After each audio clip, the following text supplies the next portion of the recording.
పేర్లు చదివి డిస్ప్యూట్ చేసి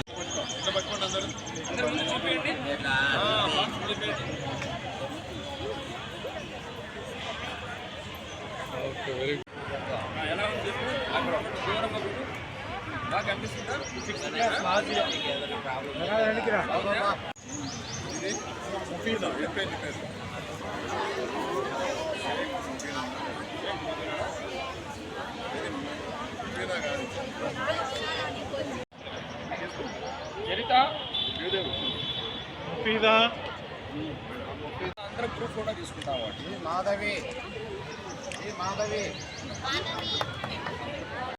అందుకే ఉంది మన సామెత, నీటి బాధుడే రేపటి బాధుడు. ఇట్లా యువతలకు వచ్చాను, మీరు ఇక్కడికి వచ్చాను.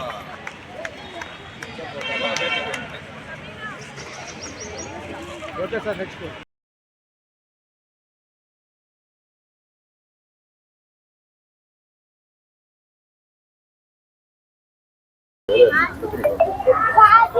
ఓకేనా?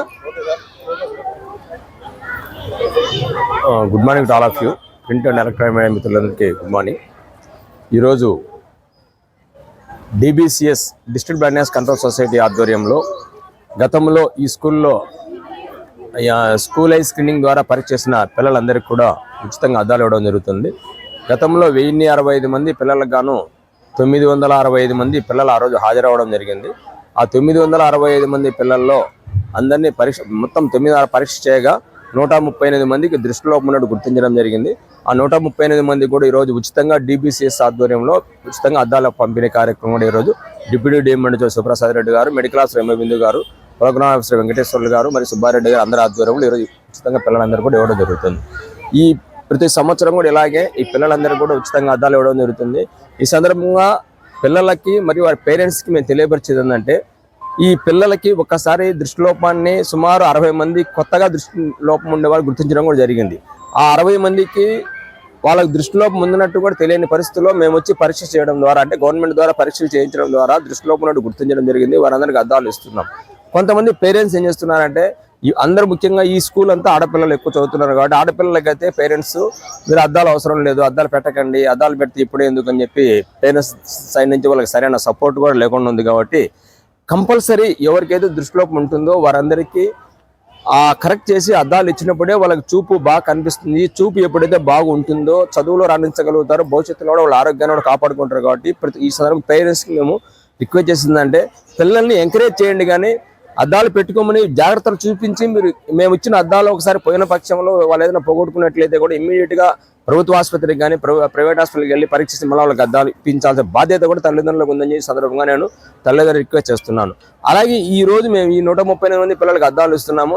ఈ పిల్లలందరూ కూడా మేము అద్దాలు ఇచ్చిన తర్వాత ఈ అద్దాలు తీసుకెళ్ళి మీరు ఎక్కడో గూట్లో పడేయడము, ఎక్కడో పడేసి సరైన టైంలో అద్దాలు వాడుకోకుండా మీరు నిర్లక్ష్యం చేసినట్లయితే కంటి లోపల ఉండే రెటినా వీక్ అవ్వడం వల్ల చూపు అనేది చాలా కోల్పోయే పరిస్థితి కూడా ఉంది. కాబట్టి ప్రతి ఒక్కరు కూడా ఎక్సెప్ట్ నైట్ రాత్రిపూట తప్ప మిగతా టైంలో కళ్ళద్దాలు మీరు పెట్టుకొని దూరం చూపు కానీ దగ్గర చూపు కానీ చూసుకున్నట్లయితేనే మీ భవిష్యత్తు బాగుంటుంది. కాబట్టి మీరు ఏమాత్రం నిర్లక్ష్యం చేయకోకుండా ఈ కంటి అద్దాలను కంటిన్యూగా వాడాలని ఈ సందర్భంగా పిల్లలందరినీ కూడా నేను కోరుతూ ఉన్నాను. ఈ పిల్లలందరూ వాడేటట్లు పేరెంట్స్ సహకరించాలని, పేరెంట్స్ తోడ్పాటు అందించాలని కోరుకుంటున్నాను. అలాగే మీడియా మిత్రులు మీ అందరూ కూడా మేము రిక్వెస్ట్ చేసిందంటే, ఈ పేరెంట్స్కి అనేది అవగాహన మీ ద్వారా ఖచ్చితంగా రావాలి. వారి పిల్లలకి దృష్టిలోపం ఉందని ఫస్ట్ ఐడెంటిఫై చేసేది ఎవరంటే స్కూళ్ళల్లో టీచర్స్ చేస్తారు. ఎప్పుడైతే ఈ స్కూల్ పిల్లల్లో బ్యాక్ సైడ్ కూర్చునే పిల్లలకి అయితే బోర్డు మీద టీచర్స్ రాసే అక్షరాలు అనేవి కనపడకుండా ఉంటాయి. అప్పుడు ఆ టీచర్స్ అనే వాళ్ళు చెప్తారు పిల్లలకి, ఆ పిల్లలు వచ్చి పేరెంట్స్ చెప్తారు. పేరెంట్స్ ఇమ్మీడియట్గా వాళ్ళకి చూపించే బాధ్యత ఉంది. అలాగే ఇంట్లో కూడా మనం గమనించవచ్చు, టీవీ వాళ్ళ దగ్గరికి వెళ్ళి చూడడము, చదవడము, రాసుకోవడము, దగ్గర చూడడం అనేది ఉంటుంది. అలాంటి వారందరూ వీళ్ళకి ఏదో సంథింగ్ ప్రాబ్లమ్ ఇన్ ఐస్ అని చెప్పి వాళ్ళు గుర్తించి వాళ్ళని కంటి డాక్టర్ తీసుకెళ్ళినట్టయితే వాళ్ళకి సరైన టైంలో ఇస్తారు. అలాగే మంచి పోషక విలువలను కూడిన ఆహారం కూడా తీసుకునేట్లు పేరెంట్స్ చేయాలి, by the same time teachers చేయాలి. మనం అందరం కూడా వాళ్ళకి మంచి ఆహారం తీసుకున్నట్టు చేసినట్లయితేనే వాళ్ళ చూపును ప్రసాదించడం కూడా మనం అవుతాము, కాపాడుకోవాలని కూడా అవుతాం. ముఖ్యంగా ఈ రిఫ్రాక్టివ్ ఎర్రర్ ఎక్కువ శాతం వచ్చేసి మన వంశపారంపర్యంగా కూడా వస్తుందన్నమాట.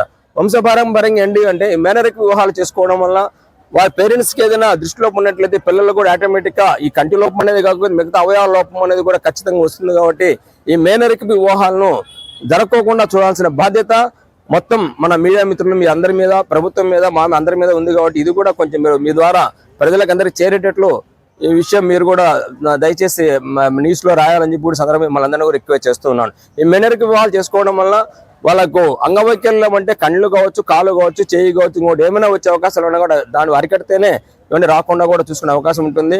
అలాగే యావత్ మనం ఈరోజు ఈ లాంచింగ్ కార్యక్రమం అనేది మన రాష్ట్రంలో అన్ని చోట్ల జరుగుతుంది. దీనికి కూడా చీఫ్ గెస్ట్ గా ఎమ్మెల్యే గారిని పిలవడం జరిగింది, అలాగే ఎమ్మెల్సీ గారిని పిలవడం జరిగింది. వాళ్ళిద్దరూ ఈరోజు అందుబాటులో లేకపోవడం వల్ల, అవుట్ ఆఫ్ స్టేషన్ ఉండడం వల్ల ఈ డిప్యూటీ డిఎంఎండ్ గారి ఆధ్వర్యంలో మనం ఈ కార్యక్రమం అనేది కూడా చేసుకుంటూ ఉన్నాము. వాళ్ళు కూడా వచ్చింటే ఇంకా బాగుండేది. వాళ్ళ ద్వారా ఒక మంచి మెసేజ్ పబ్లిక్ అందాలనే ఉద్దేశంతో ఈ లాంచింగ్ ప్రోగ్రామ్కి వాళ్ళని ఇన్వైట్ చేయడం జరిగింది. వాళ్ళు కొన్ని అనివార్య కారణం రాలేకపోయినందుకు కొంచెం బాధగా ఉంది తప్పితే వేరే ఏం లేదు. బట్ ఏదేమైనప్పటికీ ఈ మంచి కార్యక్రమం అనేది ఎవ్రీ ఇయర్ ఇలా చేస్తూ పోతాము. చేసిన తర్వాత పిల్లలకి మేము అన్ని రకాల వాళ్ళకి మంచి స్పెట్స్, మంచి క్వాలిటీ స్పెట్స్ ఇస్తున్నాం. ఈ స్పెట్స్ ప్రతి ఒక్కరు బయట కొనాలి అంటే, ప్రైవేట్ హాస్పిటల్ కొనాలంటే మినిమం 800 నుంచి 1200 రూపాయలు అయితే వాళ్ళకు ఉంటుంది.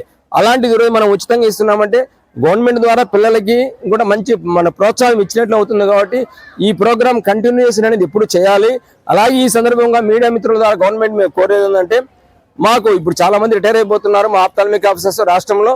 ఆ ఖాళీ ప్లేసెస్ లో కొత్త వారిని రెగ్యులర్ అపాయింట్ చేసినట్టయితే కొంచెం బాధ్యతాయుతంగా పనిచేసి మన స్కూల్ చెల్లడానికి అయితేనేమి పబ్లిక్ కూడా మేము మంచి సేవలు అందించి పబ్లిక్ సంబంధించిన కంటి సమస్యల మీద మేము ఇంకా మంచి సేవలు అందించే అవకాశం మాకు ఉంటుందని ఈ సందర్భంగా ప్రభుత్వాన్ని కోరుతూ ఈ కార్యక్రమానికి హాజరైన మీ ప్రతి ఒక్కరికి పేరు పేరున కృతజ్ఞతలు తెలుపుకుంటూ సెలవు తీసుకుంటున్నాం. Thank you.